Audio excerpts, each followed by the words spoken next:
Hello everybody. That quiet resonance is the essence of Traumerie. Today we will explore not just its beauty but its architecture, how Schumann builds a universe of memory and emotion within 24-bar ternary form.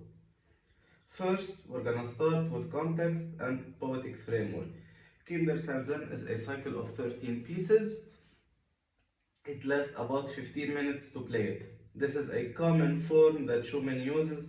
It appears the same idea in Papillon Opus 2 and Carnaval Opus 9. As Schumann wrote to Clara Wieck, it's an adult's poetic distillation of childhood emotions, not some childish music.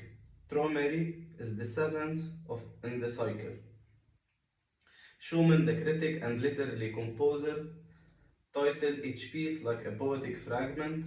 For example, For Foreign Lands and People, Curious Story, and Here's Dreaming. The German Traumerie implies a reverie, a daydream, a state of passive inward contemplation.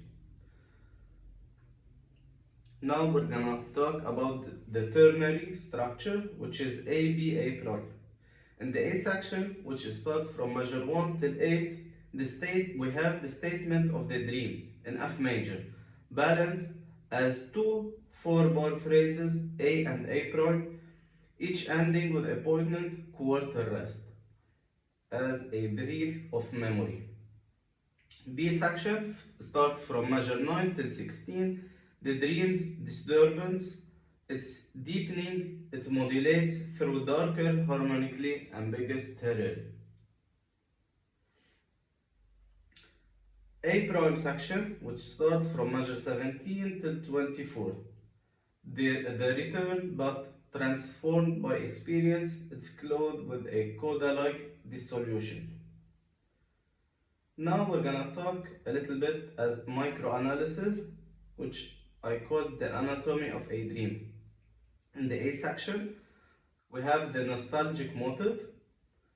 In melody, the iconic opening is built on a F sharp arpeggio, F major arpeggio, which is the C F A C F, and signing descending fourth F down to C. The site in the piece's genetic code.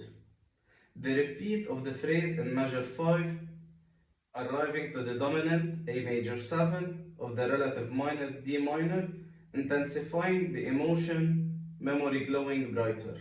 As harmony, deceptively simple. It established the tonic F major but immediately used the subdominant B flat major in the second bar, evoking a sense of warmth, familiarity, and pastoral calm. The cadences are imperfect, leaving always some questions open. As texture, a true four voices choral, the soprano sing the melody, the alto and the tenor provide the harmonic filling and crucial inner motion, and the bass gives a foundational singing line. Every note must be voiced. In the B section, there is where Schumann's genius as a harmonic colorist shines. As harmonic journey, it begins on a relative dominant D minor in measure 9, a classic turn to melancholy, but then Schumann doesn't develop traditionally. He takes a breathtaking detour. From measure 10 to 12, a magical unexpected shift to G minor, which is the supertonic to the central key F major. In measure 13-14, we have the climax, not loud, but harmonically tense. We go from G minor to the dominant minor, which is D minor. And here we have an important idea because the dominant is always major. Here we have the dominant minor. This creates a powerful searching dissonance, especially in the A natural and the bass in measure 14 and against the B flat and the tenor. This is the dream's moment of anxiety, the poignant longing, and then go back to C major to lead the A prime section, which is start in F major. Here we have a dominant relation between C major and F major. Melodic peak, the soprano line rise to its highest note B flat in measure 14, a cry contained within piano dynamics. The A prime section, which is like a coda, it starts from measure 17 till 24. We have here a return to the A prime section. We call it A prime. It's the same as A, but we call it A prime because we have a little bit difference in the ending. The dissolving coda from measure 29 till 24. In measure 22, we notice a G9 chord, which is the difference between the A and the A prime section. The final chord is a root position in F major, and the melody ends on the tonic in the soprano. This creates a sense of completeness. The final marking is piano, which is it's losing itself and dying away. As a performance practice, 1. Polyphony is the key. Imagine you are conducting a string quartet. The bass must sing its line, the inner voice must be shaped. We should use our weight, not just our fingers.